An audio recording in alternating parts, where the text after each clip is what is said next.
Jeg starter med at finde programmet Windows Movie Maker.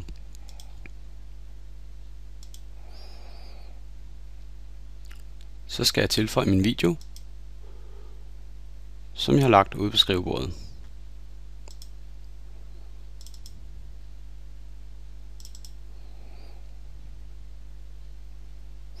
I videoen der kan jeg vælge at klippe,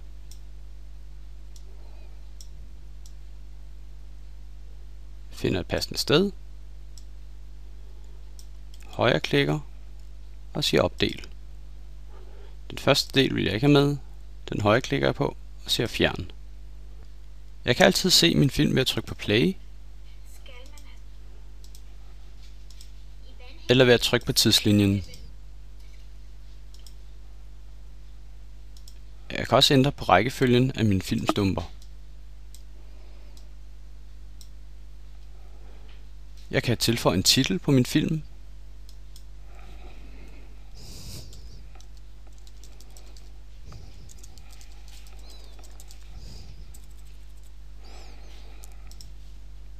Jeg kan se den.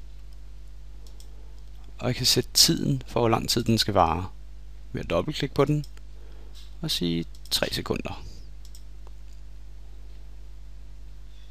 Jeg kan vælge at lave en tekst inde i selve filmen. Jeg vælger, hvor jeg vil have min tekst, og siger billedtekst.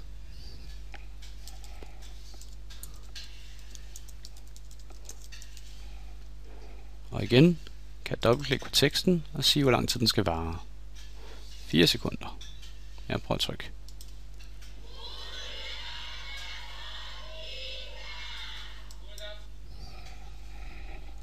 Filmen kan tilføres ekstra liv ved at bruge grafiske animationer, som f.eks. overgange og tema. Jeg klikker her mellem 2 filmstumper, trykker på animationen og kan holde musen over, før jeg vælger. Den vil jeg gerne have, så trykker jeg. Hvis jeg vil have et tema, trykker jeg på startside og kan her vælge mellem flere forskellige slags temaer, som der bliver tilføjet til hele filmen. Jeg synes godt om den her. Den vælger jeg ved at trykke på. Jeg vil ikke tilføje musik endnu, men det var en mulighed. Temaet kan tilføres yderligere grafik ved at trykke på en tekst, formater, og så kan man se forskellige muligheder igennem. Jeg vælger den her.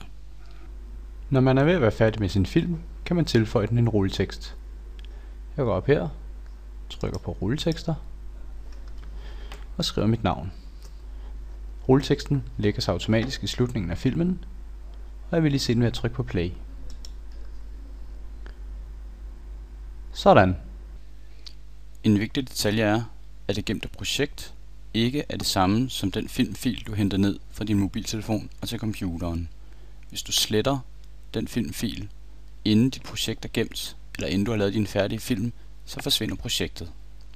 Når man er helt færdig med at lave sin film, så kan man gå herop på det her ikon og sige gem film. Og jeg vil foreslå, at man tager den indstilling, der hedder anbefalet til det projekt, da man undgår at få opskaleret sin film. Jeg trykker, kan give den en titel og gemmer den i min arbejdsmappe. Den proces kan tage rimelig lang tid, alt efter hvor stor og hvor i god kvalitet ens film er.